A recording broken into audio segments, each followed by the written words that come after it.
Let's talk some chess. This is a game from one of the GOATs, Paul Morphy, played in 1845 in New Orleans versus someone named Charles Le Carpentier. Morphy's playing with white pieces, and as you can see, he has spotted Mr. Carpentier a rook. So, Morphy clearly the higher ranked player, trying to give black some fighting chances. Morphy opens up with e4. We have e5, knight to f3, attacking this pawn right away. Black defends it with knight to e6, and Morphy plays d4. So trying to expand in the center, get his pieces out, and not get into an endgame where he will be missing this rook on a1. Black takes on d4. We have bishop to c4. So Morphy not really caring about capturing the pawn. He could capture the pawn back because the knight is defended by the queen, but Morphy's already down a rook. He doesn't really care about going down an additional pawn. He wants to get his pieces out and start attacking the enemy king.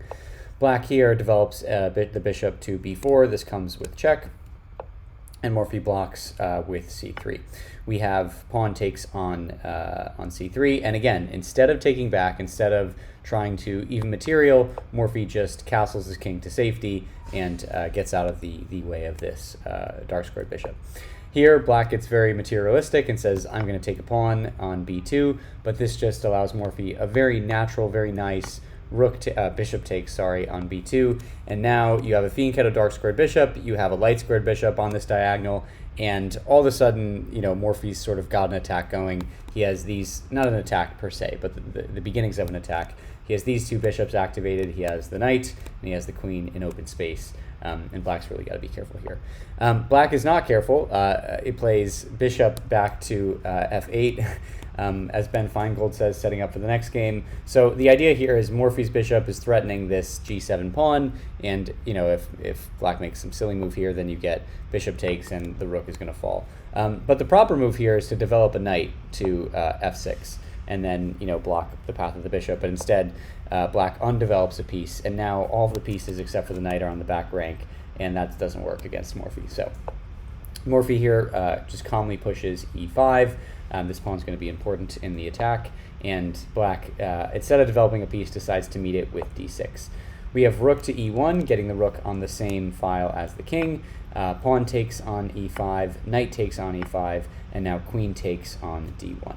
So the idea here was after the pawn took, this opened up an attack of the queen to the rook. So after knight takes, queen takes, and now you have to be careful for white, obviously, because if you make some, let's say you move the bishop here or something, then this will be checkmate. So you got to be careful. So see here if you can find the move that Morphy played to sort of get the best attacking chances in this game.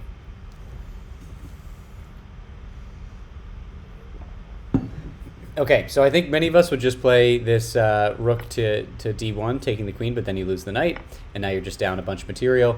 Instead, Morphy played bishop takes on f7 check, and the bishop is protected by the knight, so the king has to move, and here black plays e7. This is not the correct move. If black plays king to d8, this is better. You just get more clear of these kind of attacking pieces.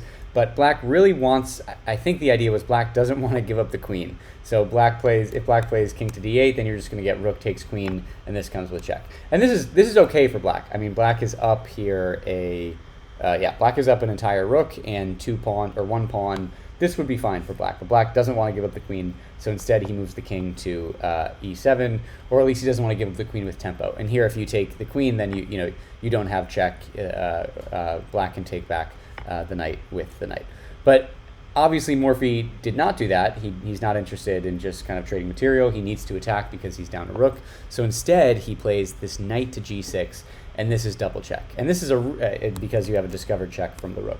This is a really nice double check because the knight is attacked by the pawn, the rook is attacked by the queen, but neither can be taken because it's double check. And remember, whenever it's double check, the king has to move. You cannot capture a piece because you can't capture both pieces or block both pieces with another of your pieces. So the king has to move here, and again, the king makes a mistake. Here, again, you want to move to the d file, but the problem is then you get rook takes with tempo. Black wants to avoid that, and black is like, hey, this is a free bishop. I'm going to take the bishop and start fighting back with my king and get my pieces into the game and win. So he takes the bishop on f7. And we might blame black now, but I think This is something that many of us would play without thinking. But now, see if you can find Morphy's move to essentially finish the game while I give you a moment.